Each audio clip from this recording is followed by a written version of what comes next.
Todong Danilo, Siklon. Gamit mo na ng fishing rod. Ay, wa! Adil kita rin, Adil. Adil इधर आ इधर Where Adil? Adil इधर आ इधर Adil where? इधर आ इधर इधर इधर इधर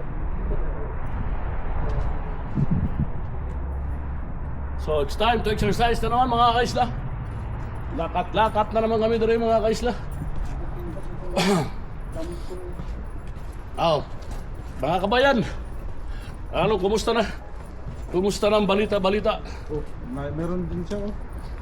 Kaso sa baba yung ano niya, fishing rod. So, Mark Arsenio, anong naging reaction mo? Dahil, Naging may lindol na, nagbibinta pa ng 20 pesos ang bigas per kilo.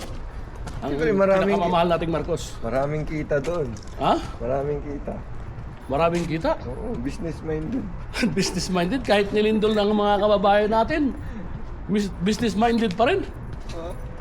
Paano naman ikaw, Danilo Siklon? Anong naging reaction mo doon? ayun nga ang gusto nila, magaling sila tumiming.